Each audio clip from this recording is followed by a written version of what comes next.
Assalamualaikum warahmatullahi wabarakatuh. Bismillahirrahmanirrahim. Alhamdulillahirrabbilalamin. Allahumma sholli ala sayyidina Muhammad wa ala ali sayyidina Muhammad.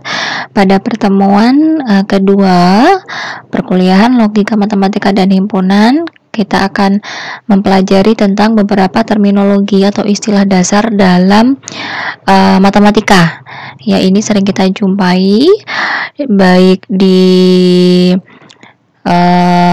kalkulus, persamaan diferensial, matematika diskrit dan sebagainya. Jadi ini istilah-istilah dasar sebenarnya, dan ini kita pelajari di dalam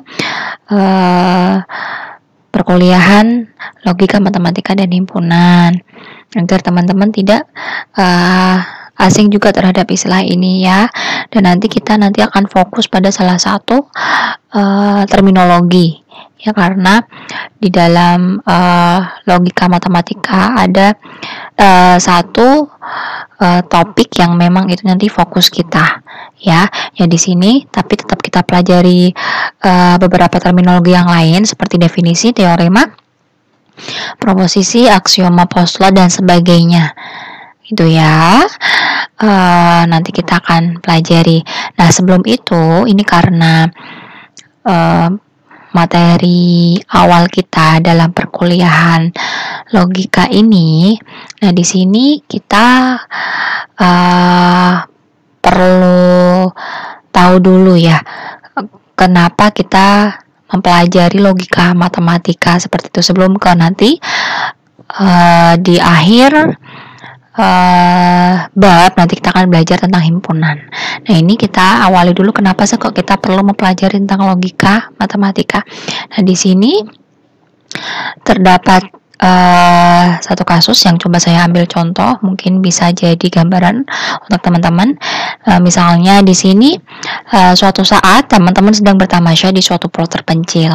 Nah, di sana terdapat dua tipe orang, yaitu sidik atau orang yang senantiasa jujur, dan munafik, yaitu orang yang selalu berbohong. Nah, saat berjalan-jalan, teman-teman bertemu dengan dua orang yang bernama Zaid dan Zaki. Nah, kemudian Zaid berkata, "Tipe kami berbeda." Lalu Zaki berkata, "Zaid seseorang yang sidik." Nah, dalam keadaan tersebut, dapatkah teman-teman menentukan siapa yang tergolong sidik dan siapa yang munafik, siapa yang bisa kita percaya dan siapa yang kita perlu waspada? Nah, dalam hal ini alat bantu untuk menyelesaikannya kita menggunakan logika. Ya. Nah, jadi bisa lebih wise atau bijaksana dalam menentukan sesuatu. Itu alat bantunya, salah satunya itu dengan logika kita. Nah, selanjutnya kasus yang kedua. Misal teman-teman mendengar ada info atau seseorang berkata, ya, jika umat muslim rajin beribadah, maka ia dicintai oleh Allah Subhanahu wa taala. Ali seorang muslim yang rajin beribadah. Jadi Ali dicintai Allah Subhanahu wa taala. Jadi di sini ada suatu statement dan argumen ya yang menyimpulkan bahwa Ali dicintai Allah Subhanahu wa taala. Ini satu contoh aja ya. Bisa dalam bentuk info-info yang lain. Nah, terkait argumen di atas, bagaimana teman-teman menentukan apakah ini valid atau hanya hoax? Jadi kita tidak mentah-mentah menerima suatu berita. Nah, alat bantu untuk menentukan hal itu, apakah ini perlu kita terima atau kita perlu saring beritanya, nah itu adalah dengan logika kita. Nah, jadi secara umum sebenarnya logika matematika ini mengajarkan kita bagaimana untuk menentukan sikap ya lebih bijaksana berdasarkan penalaran kita, kurang lebih seperti itu ya, karena di dalamnya di sini logika itu merupakan dasar dari semua penalaran atau reasoning yang manusia lakukan. Ya, penalaran didasarkan pada hubungan antar kalimat, namun tidak semua jenis kalimat menjadi tinjauan objek logika matematika. Nah, makanya di sini nanti kita akan mempelajari kalimat jenis yang mana yang akan menjadi fokus atau tinjauan objek logika matematika. Akan tapi sebelum itu kan kita juga perlu mengenal jenis-jenis yang lain, ya. Seperti itu. Makanya di sini kita akan mempelajari tentang istilah-istilah secara umum yang sering digunakan dalam matematika, tidak hanya dalam logika, ya. Nah, di sini saya ambil sumber ya dari Rosen KH tahun 2012 di buku atau e-booknya, ya teman-teman bisa cari di internet, ya. Di sini ada istilah teori, apa itu teorema, proposisi, aksioma, postulat, lemma, korolari, konjektur. Ya, kalau di antara ini semua mungkin teman-teman yang paling sering mendengar itu teorema. Ya, teorema.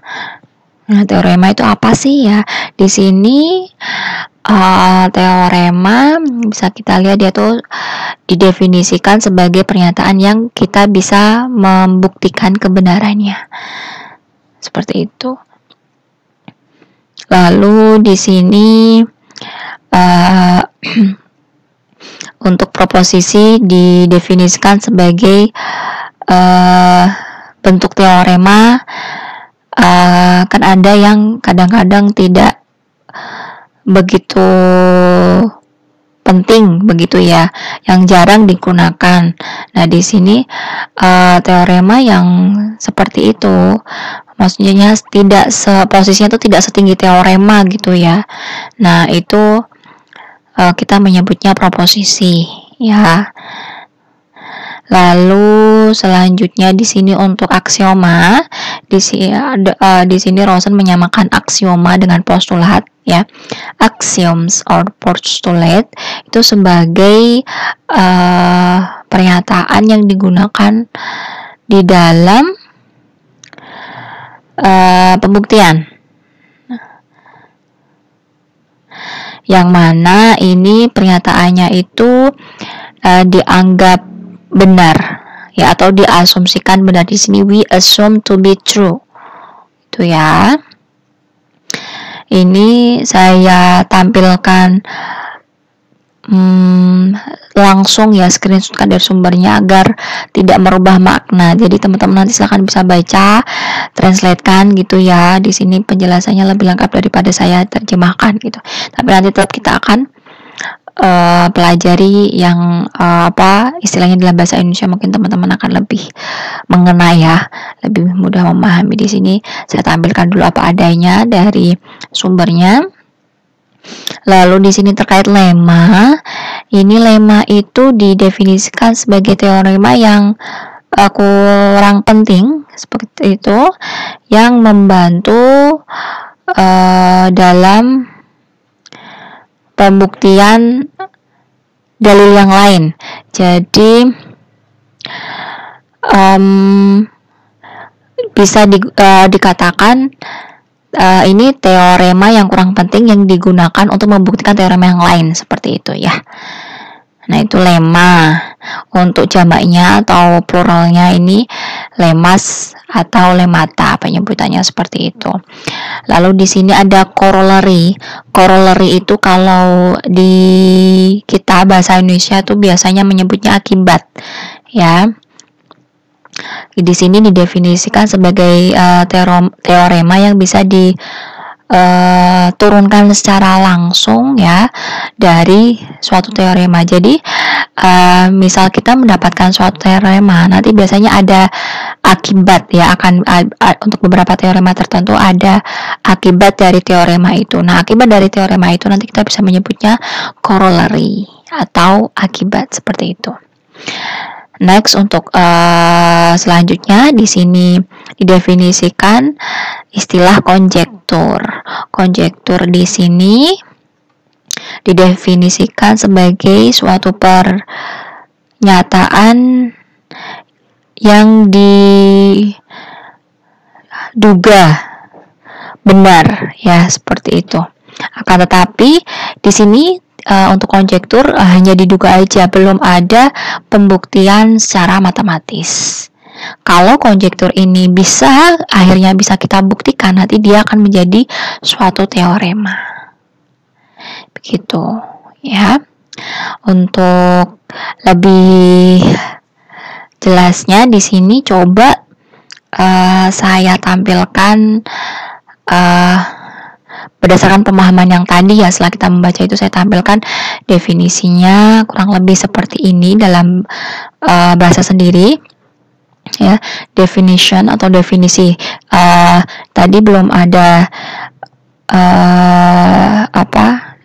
definisi atau penjelasan tentang apa itu definisi, karena sebenarnya di dalam teorema juga ada istilah definisi. Untuk beberapa istilah di dalam matematika itu biasanya kan diawali dengan apa itu definisi subset, apa itu definisi himpunan, begitu. Nah, di sini kita perlu perjelas dulu apa sih definisi. Nah, itu dulu ya.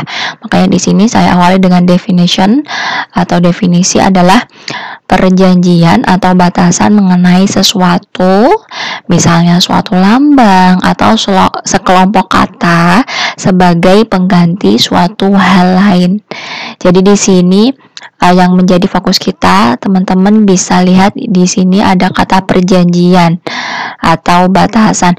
Untuk perjanjian ini bisa kita lihat dari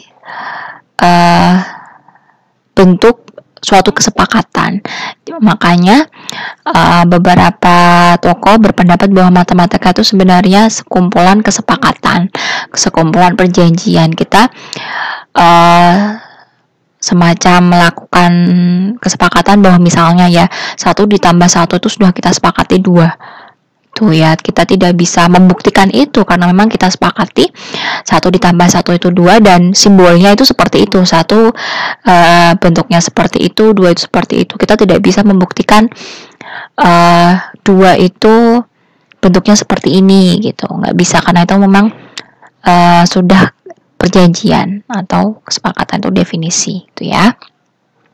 Nah, selanjutnya ada istilah proposition atau proposisi. Di sini definisinya pernyataan yang bernilai benar atau salah dan bukan keduanya. Jadi bisa kita simpulkan proposisi itu kalimat atau pernyataan yang bisa diketahui nilai kebenarannya. Nilai kebenaran itu ada 2 jenis, benar atau salah. Jadi misal salah pun dia tetap bisa kita sebut proposisi ya. Tidak harus selalu yang bernilai benar aja proposisi itu. Jadi proposisi itu bisa benar bisa salah, yang penting bisa kita ketahui nilai kebenarannya gitu. Dan bukan keduanya ya, tidak bisa proposisi itu benar sekaligus salah. Itu nanti namanya bukan proposisi lagi. Oke. Selanjutnya teorema. Theorem atau teorema adalah pernyataan yang dapat dibuktikan kebenarannya. Ya, jadi kalau di sini saat misal kita ada proposisi ya di dalam bidang geometri misalnya, dan kita bisa membuktikan dia benar. Nah, itu berarti nanti kita menyebutnya teorema. Ya, bisa kita buktikan kebenarannya. Selanjutnya lemma. Lemma di sini adalah teorema yang digunakan untuk membuktikan teorema lain. Makanya tadi disebut di bukunya Rosen, lemma itu tidak begitu penting ya, less important, karena dia hanya digunakan untuk membuktikan teorema lain, hanya sebagai alat bantu untuk membuktikan. Begitu. Akan tapi alat bantu itu sendiri bisa dibuktikan gitu. Jadi tidak hanya asumsi atau praduga. Makanya di sini menyebutnya dia itu teorema, karena alat bantu itu sebenarnya bisa kita buktikan kebenarannya, kemudian dipakai untuk membuktikan teorema lain. Itu ya. Next, di sini ada korolari atau akibat. Definisinya adalah proposisi yang terbukti benar yang diturunkan atau sebagai konsekuensi dari suatu teorema tertentu. Makanya di sini kita menyebutnya sebagai akibat. Ya, dari teorema itu kita bisa turunkan pernyataan yang lain yang juga memang benar adanya, bisa kita buktikan. Nah, itu nanti kita menyebutnya corollary dari suatu teorema, akibat dari suatu teorema tertentu, begitu maksudnya. Next, ada aksioma atau postulat. Ya, adalah pernyataan yang dianggap benar yang biasanya digunakan dalam pembuktian teorema. Di sini diperhatikan dia sama-sama dengan hampir sama dengan lemma ya. Sama-sama kita sering menggunakannya untuk membuktikan teorema yang lain, begitu. Akan tapi berbeda satu hal. Yang pertama, yang lemma ini dia teorema, jadi dia itu bisa dibuktikan. Akan tapi untuk aksioma atau postulat ini dia hanya pernyataan yang dianggap benar, gitu. Ya, belum kita buktikan, belum terbukti kebenarannya, seperti itu. Nah, untuk Rosen tadi ya, ia salah satu tokoh yang berpendapat aksioma itu sama dengan postulat. Akan tapi beberapa tokoh ada juga yang menyatakan berbeda. Berbedanya itu dalam hal postulat itu yang jenis yang sering digunakan pada bidang geometri atau ilmu geometri, sementara aksioma itu lebih umum sifatnya, yang sering digunakan pada aljabar, begitu. Akan tapi di sini kita menganggap kurang lebih definisinya sama, hanya mungkin kalau di ilmu geometri sering menyebutnya postulat, kalau di ilmu aljabar sering menyebutnya aksioma, itu ya, definisinya kurang lebih sama. Next, terakhir konjektur. Untuk konjektur ini adalah dugaan yang diyakini benar namun belum terbukti secara matematis. Sebagaimana yang saya sampaikan tadi, ini konjektur itu dugaan. Kalau dugaan ini teman-teman bisa membuktikan kebenarannya, nanti dia akan menjadi teorema. Seperti itu ya. Jadi ini istilah-istilah yang sering teman-teman nanti akan temui di beberapa buku atau modul matematika. Saya harap sudah nggak asing lagi ya. Teman-teman sudah mengenal apa itu teorema, lemma, konjektur. Pada beberapa buku suatu pernyataan itu ada yang menulisnya itu teorema, tapi tokoh lain yang menyebutnya lemma, gitu. Penulis lain ada yang menyebutnya corollary, misal itu padahal terjadi pada satu pernyataan yang sama. Nah, itu tidak masalah karena sudut pandang masing-masing penulis berbeda, fokus penulisan masing-masing berbeda, begitu ya. Nah, nanti coba teman-teman bisa kaji lebih dalam lagi ya, karena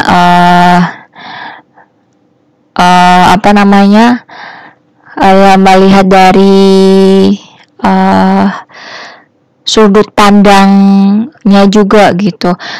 Misalnya suatu penulis itu, misal X itu adalah menjadi tokoh utama dalam penulisannya, maka pada bukunya ia menyebutnya itu dia teorema. Akan tapi tokoh lain itu yang menjadi pusat atau fokus yang menulis itu adalah Y. Nah, jadi X itu hanya alat bantu aja untuk mendapatkan Y. Jadinya kalimat tersebut menjadi lemma di dalam bukunya. Itu bisa jadi kasusnya terjadi seperti itu. Itu ya, kan, tapi masih dalam satu lingkup, gitu. Tidak bisa teorema tapi di buku lain menjadi definisi, karena itu sudah amat sangat beda jauh. Yang satu itu perjanjian atau kesepakatan, dan yang satu itu pernyataan yang harus dibuktikan kebenarannya. Itu tidak bisa kita anggap sama ya. Itu perlu ditelaah lagi kalau memang terjadi seperti itu ya. Yang paling yang pernah saya jumpai berbeda pendapat itu paling terkait antara teorema, lemma, corollary seperti itu ya. Oke, next.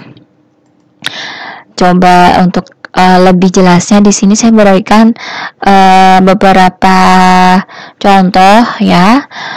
Pertama di sini untuk definisi ya. Di sini saya masih mengambil sumber yang sama dari bukunya Rosen ya. Di sini Rosen itu memberikan satu contoh definisi itu saat ia mendefinisikan apa itu subset. Jadi di sini subset itu dijelaskan adalah setiap kalimat setiap himpunan ya, misal ada himpunan A dan B. Himpunan A subset B ya, jika setiap anggota A merupakan anggota B. Nah, jadi saat ada kejadian teman-teman menemukan kasus demikian, kok ada himpunan A, semua anggotanya itu masuk ke dalam anggota B. Nah, maka kita sepakati itu kita namakan A subset B. Ya, kita sepakati. Makanya kita sebut definisi. Kita tidak bisa membuktikan loh. Kita tidak bisa membuktikan loh. Ini kan terjadi setiap elemen A itu merupakan elemen B. Buktikan kalau dia subset. Nah, itu kita tidak bisa membuktikan karena memang itu sudah kita sepakati setiap anggota di A kalau menjadi anggota B itu kita namai sebagai A subset B. Kemudian kesepakatannya juga dalam bentuk simbol. Simbolnya sudah kita sepakati subset itu seperti ini bentuknya. Seperti huruf C, simbol C besar gitu ya. Nah, ini perjanjian atau kesepakatan. Jadi ini masuk ke dalam definisi. Nah, selanjutnya di sini saya berikan untuk contoh yang teorema. Di sini saya mengambil contoh teorema binomial ya. Ini teorema binomial kurang lebih seperti ini dalam bentuk rumus X plus Y pangkat N sama dengan sigma seperti ini. Nah, terus di sini bentuk kombinasi dari NJ, C-nya itu dari 0 sampai N, lalu dikali X pangkat N min J kali Y pangkat J. Nah, kalau diuraikan sigmanya jadinya seperti ini. Ini kita bisa buktikan kebenarannya, akan tapi saya skip ya, nanti jadi mata kuliah diskrit kalau kita bahas pembuktiannya ya. Di sini pernyataan matematika ini ada pembuktiannya, bisa ditunjukkan kebenarannya. Jadi di sini masuk ke teorema.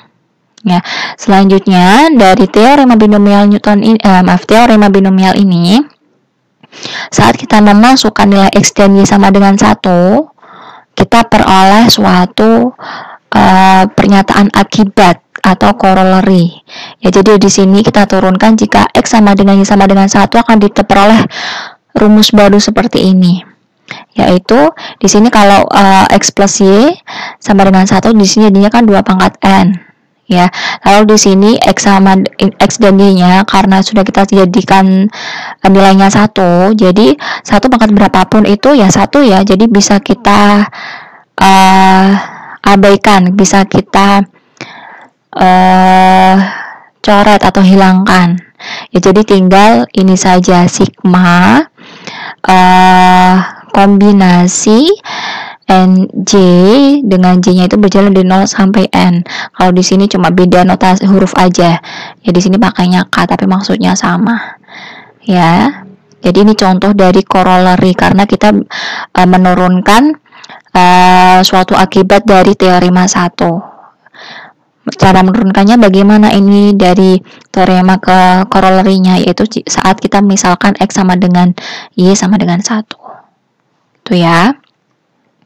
Nah, selanjutnya untuk contoh konjektur, di sini saya ambil contoh tentang twin primes atau pasangan prima. Jadi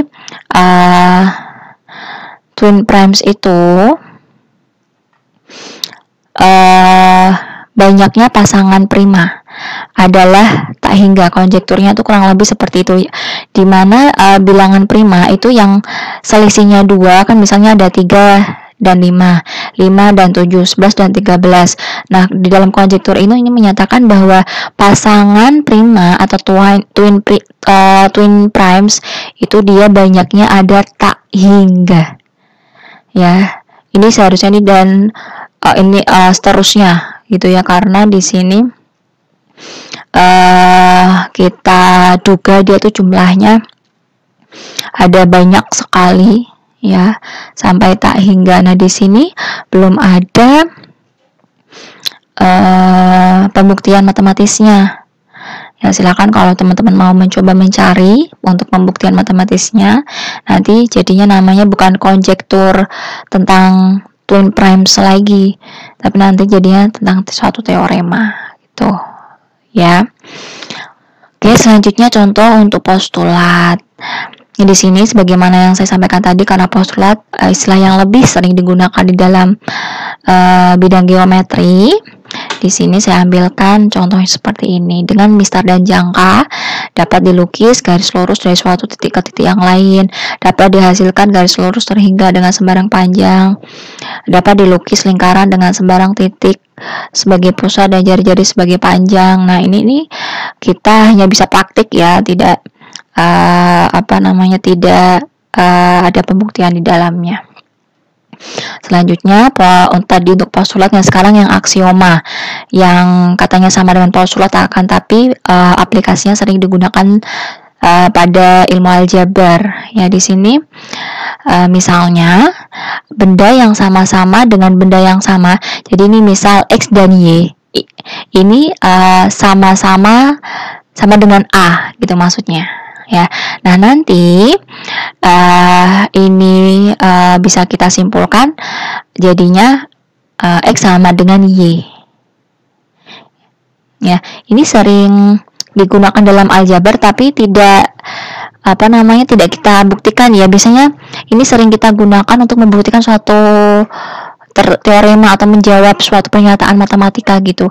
Karena diperoleh X sama dengan 5 ya, dan Y sama dengan 5, maka X sama dengan Y kan biasanya kan seperti itu ya. Akan tapi untuk pernyataan ini kita tidak, ini hanya asum ya. Tadi ini untuk aksioma itu yang dianggap benar gitu, yang digunakan dalam pembuktian teorema yang lain gitu ya. Jadi kita tidak membuktikannya karena kita anggap benar. Selanjutnya contoh yang lain masih tentang aksioma. Jika ditambahkan kepada yang sama maka jumlahnya adalah sama. Ini teman-teman juga sering pakai ya. Misal diketahui X sama dengan Y, kemudian di sini kita sama-sama jumlahkan ya, karena ini sudah sama dengan X dan Y-nya, ini sama-sama kita jumlahkan dengan suatu misal bilangan A. Nah, nanti ketemunya diperoleh X plus A juga akan sama dengan Y plus A. Ya, ini sering kita gunakan untuk menjawab pernyataan matematika ya, atau membuktikan pernyataan matematika, tapi di sini tidak dibuktikan kebenarannya, hanya dianggap benar aja karena ini merupakan aksioma. Ya, sebagaimana definisi tadi, pernyataan yang dianggap benar yang biasanya digunakan dalam pembuktian teorema.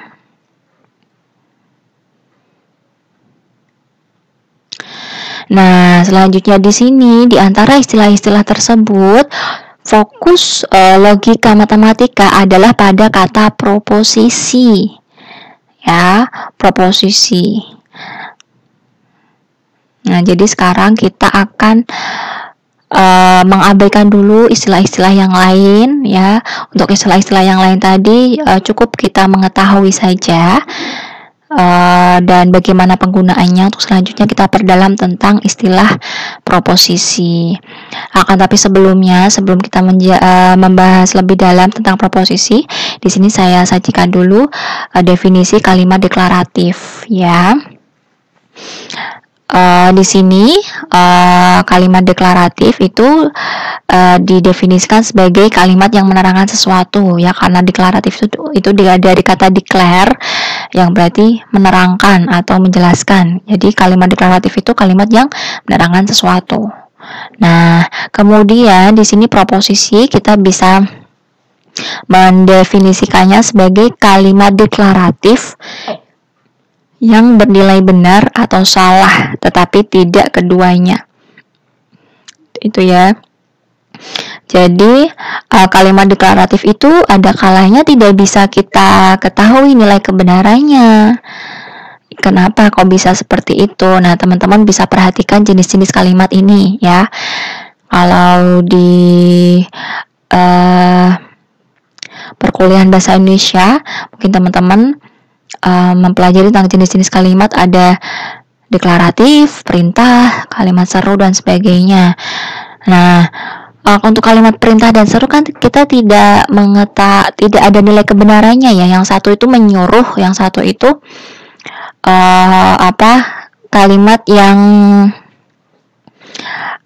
kalimat seru, kalimat yang hanya berupa seruan gitu ya, himbauan seperti itu. Apalagi kalimat tanya. Jadi tidak bisa kita cari nilai kebenarannya. Nah, makanya di sini untuk kalimat deklaratif ya,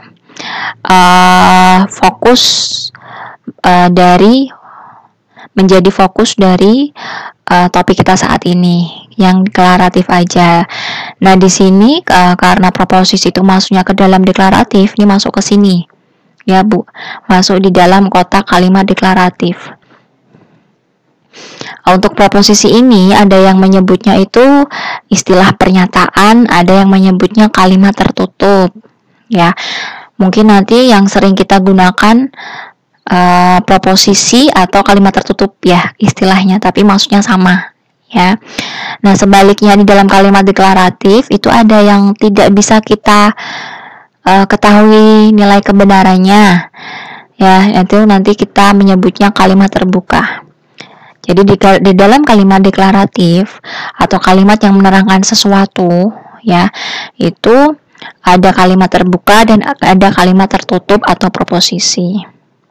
Nah, di dalam kalimat yang menjelaskan sesuatu ini atau deklaratif ini ada kalimat tanya, kalimat perintah, kalimat seru. Nah, ini kita abaikan.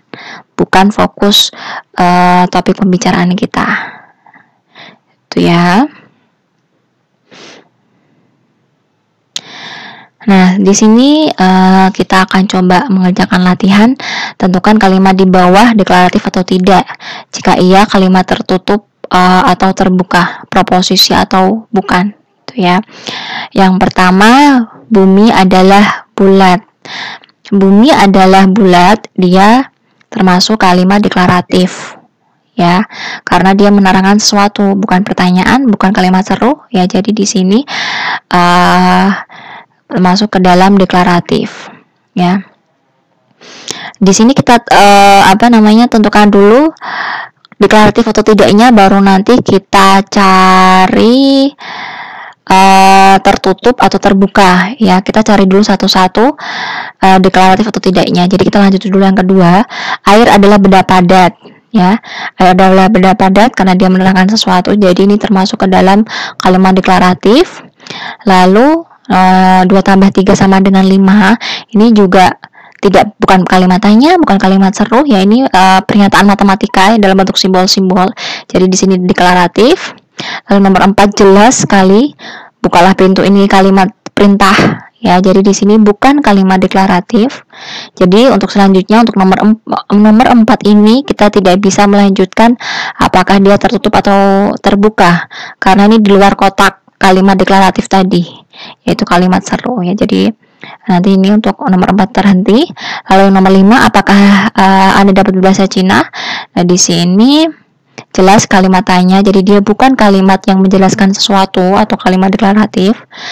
Next, yang terakhir, X lebih besar dari 3. Ini jelas kalimat deklaratif karena menerangkan atau menjelaskan sesuatu. Nah, selanjutnya yang berjenis deklaratif ini akan kita cari apakah dia tertutup atau terbuka. Itu ya. Yang pertama, deklaratif yang pertama, bumi adalah bulat. Kita bisa mencari nilai kebenarannya atau tidak.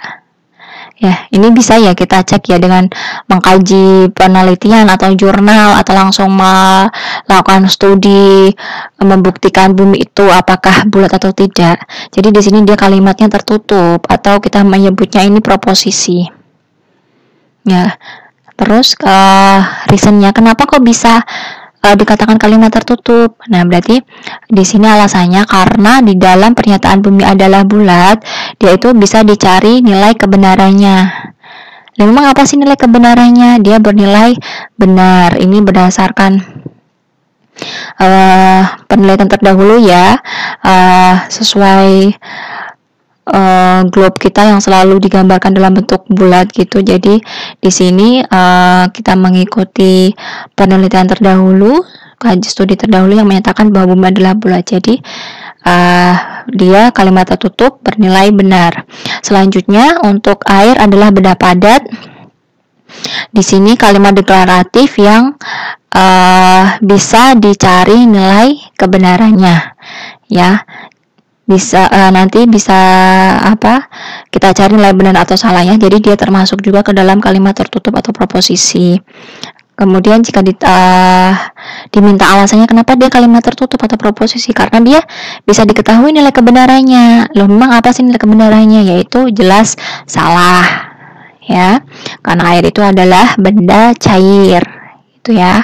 Next, 2 ditambah 3, 5. Dia merupakan kalimat tertutup atau proposisi karena di sini dia bisa dicari nilai kebenarannya yaitu bernilai benar, itu ya.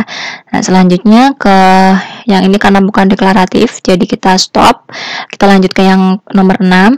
Di sini adalah kalimat deklaratif. Nah, kemudian di sini jenis kalimatnya tertutup atau terbuka. X lebih besar dari 3. Di sini karena ada faktor X yang mana kita belum bisa mengetahui nilai, belum tahu nilainya, karena jika X sama dengan 7, nanti pernyataan ini bernilai benar, sedangkan sebaliknya kalau misal di bawah 3 ya, misal X sama dengan 1, nanti jadinya kalimat ini salah. Ya, jadi ini bisa benar, bisa salah. Kita tidak bisa mengecek kebenarannya. Jadi ini kalimat terbuka. Itu ya. Nah, kalau terbuka ya sudah tidak bisa dicari benar atau salahnya. Ya, ini contoh-contoh penentuan proposisi kalimat tertutup atau terbuka. Nah, dari sini untuk pengetahuan saja ya, untuk selanjutnya nanti kita akan lebih banyak membahas tentang proposisi. Untuk yang kalimat terbuka, jadi kita definisikan ulang. Di sini adalah kalimat deklaratif yang belum diketahui nilai kebenarannya. Kita tidak bisa ngecek benar atau salahnya.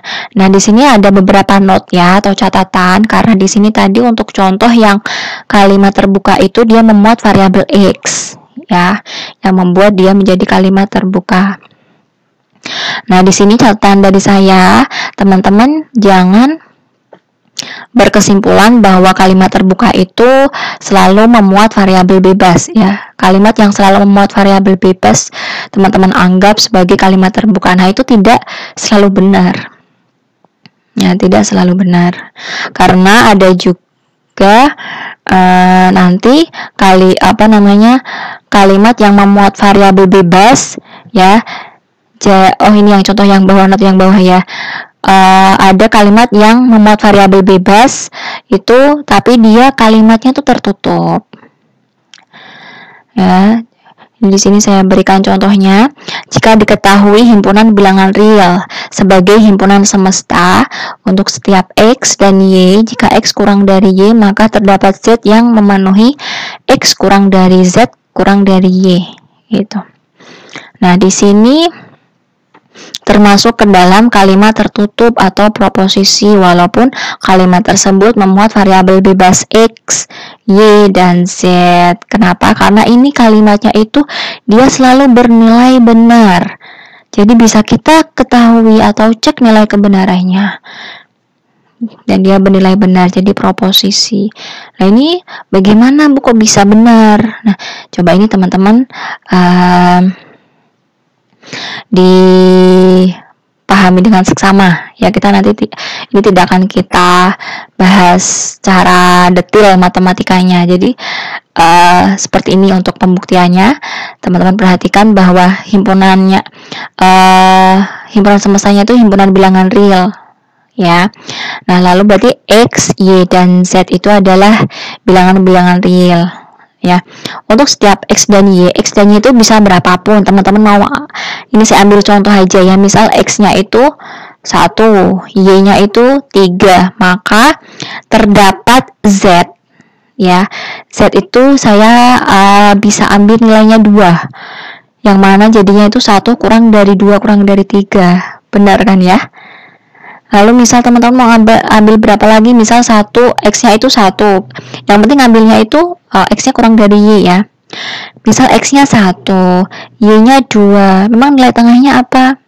Ya. Sudah di antara 1 dan 2 apa? Ingat di sini tuh himpunan bilangan real. Jadi desimal juga masuk ya. Jadi saya bisa ambil Z sama dengan 1,5. Yang mana 1,5 itu nilai tengah antara X dan Y. 1 kurang dari 1,5 kurang dari 2 ya kan. Terus teman-teman misal mau ambil yang lebih kecil lagi jaraknya. Misalnya X-nya itu 1, Y-nya itu 1,1 ya. Nah, ini Z-nya memang masih ada. Jelas karena himpunan bilangan real itu berkesinambungan ya, kontinu ya. Saya bisa ambil nilai Z itu 1,01. 1,01 itu dia kan lebih besar dari 1, tapi dia juga kurang dari 1,1 ya kan. Jadi nanti teman-teman mau menyebutkan X dan Y berapapun nilainya ya, asal yang X-nya itu kurang dari Y. Nah, nanti saya akan bisa menemukan suatu nilai Z yang berada di antara X dan Y gitu maksudnya. Jadi ini selalu benar karena ini kita berbicara tentang himpunan bilangan real. Nanti berbeda lagi untuk yang himpunan semestanya bilangan asli ya, itu nanti beda kasus ya. Nah, untuk yang not atas itu, yang ini untuk membuktikan sebaliknya. Jadi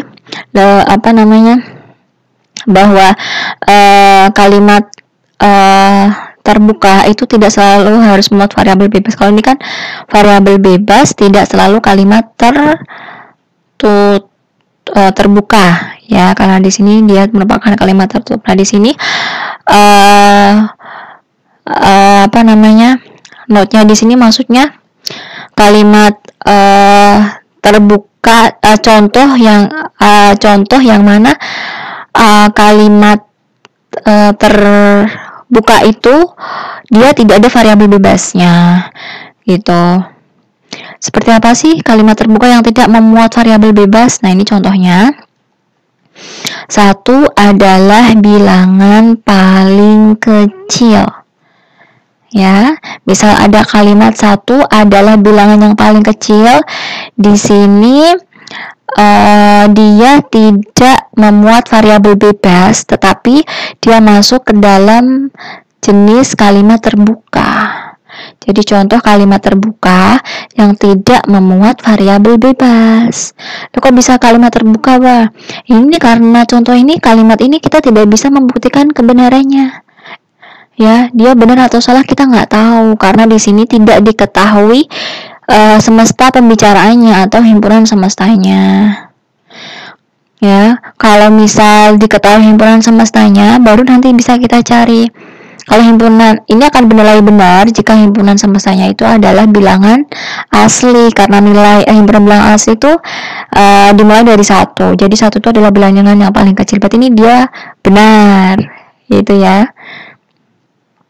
Nah, nanti beda lagi kalau diketahui himpunannya bilangannya real.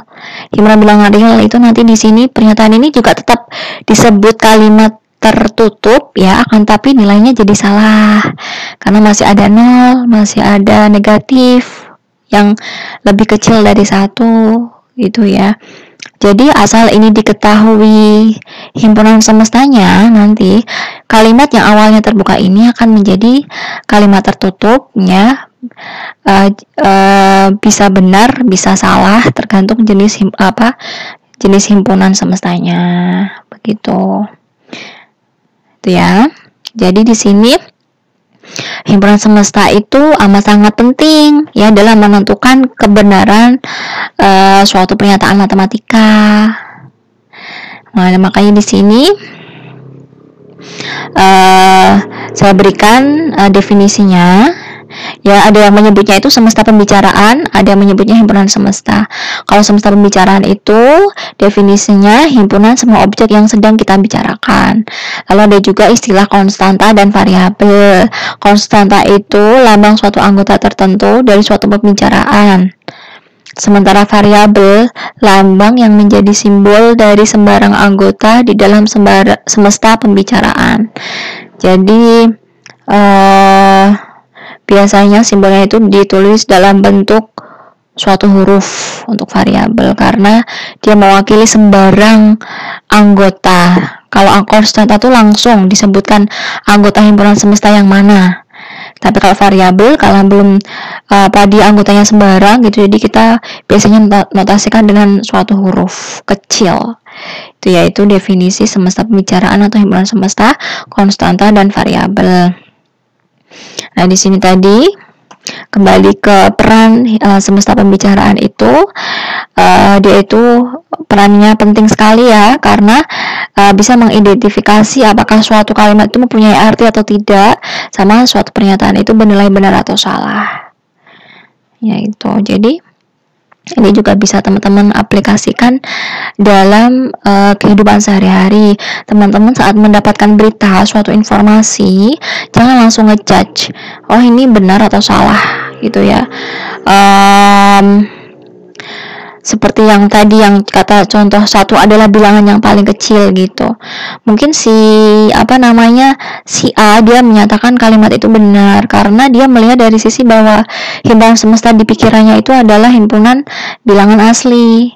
Nah, teman-teman jangan menyalahkan yang teman-teman menganggap himpunan semestanya itu bilangan real yang menyatakan salah. Ya karena himpunan semesta masing-masing orang itu tidak mesti sama dengan hoax ini juga. Berita-berita teman-teman nanti jadi lebih bisa wise atau bijaksana, tidak cepat menyalahkan orang lain gitu ya. Dan lebih wise-nya itu juga dalam menyaring informasi.